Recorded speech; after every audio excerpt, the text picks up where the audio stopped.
Welcome back to another video. तो guys आज की इस वीडियो में हम देखने जा रहे हैं कि अपनी जो फर्स्ट एप्लीकेशन है बाय डिफ़ॉल्ट जो फ्लटर की जानिब से दी गई है, या फिर आप समझ सकते हैं कि इस एंड्रॉयड स्टूडियो की जानिब से दी गई है। तो ये फर्स्ट एप्लीकेशन है हमारी।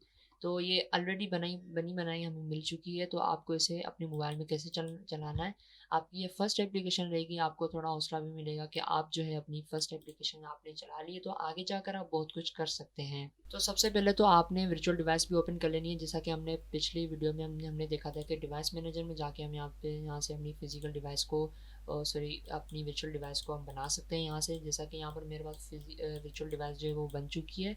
अब हमने क्या करना है कि यहाँ पे मैं थोड़ा इसको रिसाइज कर देता हूँ यहाँ पे।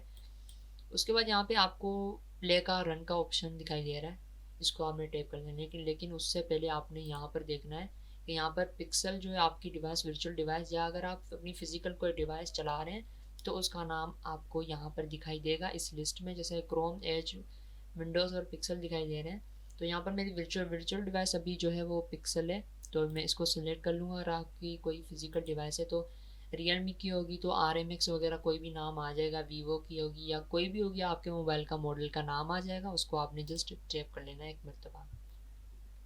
उसके बाद आपने क्या करना है, यहाँ पर रन का ऑप्शन है, इसको क्लिक कर लेना है और यहाँ पर रन होगा लॉन्चिंग, और यहाँ पर ग्रेडर बिल्ड जो है वो अपना काम करेगा और यहाँ पर एप्लीकेशन को बिल्ड करेगा अपने मोबाइल में चलाने के लिए। यहाँ पर थोड़ा टाइम लग सकता है, आपकी जो स्पेसिफिकेशन है पीसी की उस पर डिपेंड करता है। अगर अच्छा होगा तो आपकी बिल्ड और एप्लीकेशन रन जल्दी स्टार्ट हो जाएगी।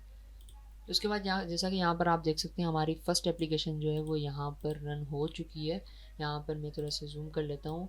यहाँ पर ये हमारी एप्लीकेशन है। तो यहाँ पर फ्लटर डेमो होम पेज लिखा हुआ है, ये टास्क बार होता है, टूल बार भी बोल सकते हैं हम इसको। तो यहाँ पर आप देख सकते हैं कि यहाँ पर आपके पास यहाँ पर you have push the button जिसमें एक टाइप से ये लिखा हुआ आ रहा है, ज़ीरो भी लिखा हुआ है।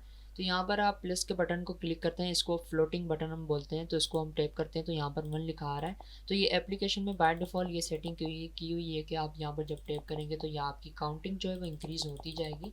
और यहाँ पर ये वाला लोगो भी लगा हुआ है डिग बग का, इसको भी हम हटाएंगे। यहाँ पे कुछ भी हमें चेंजिंग करनी होगी तो हम यहाँ पर चेंजिंग कर सकते हैं। यहाँ पर फ्लोटिंग बटन वगैरह जो भी आप, अगर आपने कोई भी एप्लीकेशन बनानी है अपने अपने हिसाब से, तो आप इसमें बना सकते हैं। उसके अलावा यहाँ पर आप कोडिंग्स और थोड़ी सी देख लें, ये काउंटिंग हो रही है। काउंटिंग जो है वो यहाँ पर इसने दे रखी है बाय डिफ़ॉल्ट।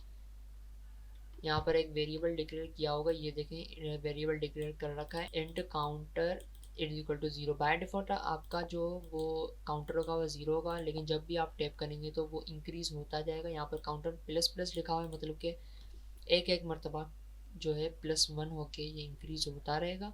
काउंट जो होगा अभी इसकी वैल्यू है ज़ीरो है, क्लिक करेंगे प्लस को तो काउंट प्लस प्लस होगा, तो यहाँ पर आपकी वैल्यू जो है वो इंक्रीज़ हो जाएगी।